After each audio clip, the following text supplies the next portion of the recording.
In the wake of the assassination of prominent conservative figure Charlie Kirk, the U.S. State Department has issued a striking and unprecedented warning.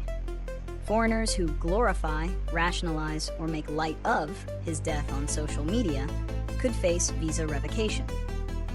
Deputy Secretary of State Christopher Landau personally issued the directive on social media, publicly encouraging users to flag foreign nationals' posts for review by consular officials. This move signals a significant escalation in the Trump administration's continuous vetting of foreign visitors and residents, broadening the criteria for visa ineligibility beyond conventional national security and criminal threats to include online expressions of political opinion. Summary and analysis. The directive from Deputy Secretary Landau is a direct and highly public response to an act of political violence. It leverages the global reach of social media to crowdsource the identification of individuals whose online behavior is deemed to run counter to U.S. national interests. This policy is an extension of the administration's aggressive immigration and visa crackdown, which has already seen the revocation of thousands of student visas for alleged violations. Unlike previous policies that focused on tangible threats like terrorism or criminal activity, this new mandate is explicitly tied to speech, targeting a nebulous and subjective category of online commentary. The public nature of the directive, issued on a platform like X, transforms ordinary citizens into de facto informants, creating a chilling effect for foreign nationals who may fear that any online comment, regardless of context, could jeopardize their ability to enter or remain in the United States. This approach raises critical questions about due process and the nature of vetting. By instructing consular officers to undertake appropriate action based on a subjective standard, the policy grants immense discretionary power to officials. The lack of clear public guidelines on what constitutes making light of a death or glorifying violence for visa purposes creates a system ripe for inconsistent and potentially politically motivated application. While the State Department has stated that its goal is to deny visas to those whose presence does not align with national security interests, the broad and vague nature of this new criterion makes it a powerful tool for political weaponization. Reasons and consequences.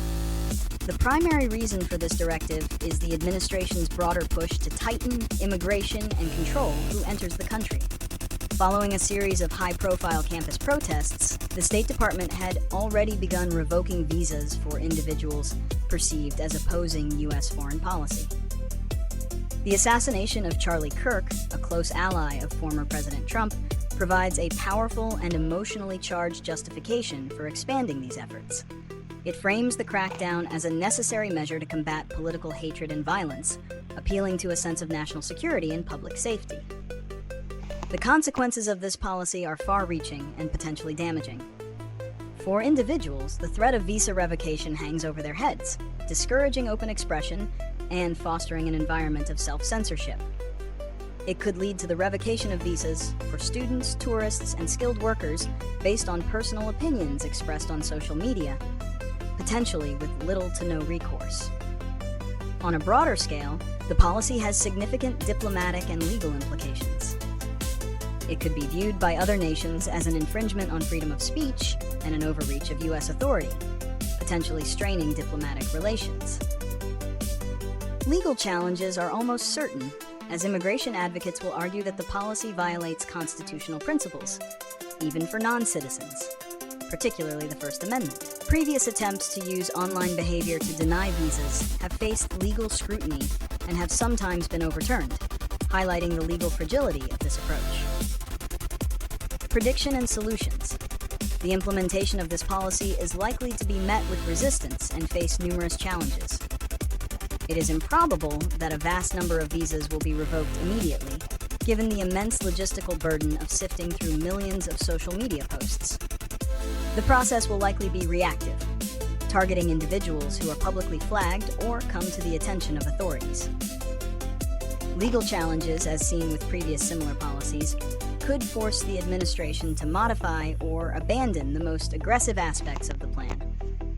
However, the policy will likely succeed in its primary goal of sending a strong message and acting as a deterrent to online dissent. Solutions to this issue require a balanced and transparent approach. The State Department can and should address threats to national security, but it must do so through clearly defined and legally sound criteria. A possible solution involves creating a more transparent system with specific, publicly available guidelines on what constitutes a disqualifying online action. Instead of a vague directive, the government could define clear parameters related to incitement to violence or direct support for terrorism. Furthermore, any vetting process should be subject to rigorous oversight and a robust appeals system to prevent arbitrary or politically motivated decisions. Ultimately, the focus should be on combating violence itself, not on suppressing speech, however distasteful that speech.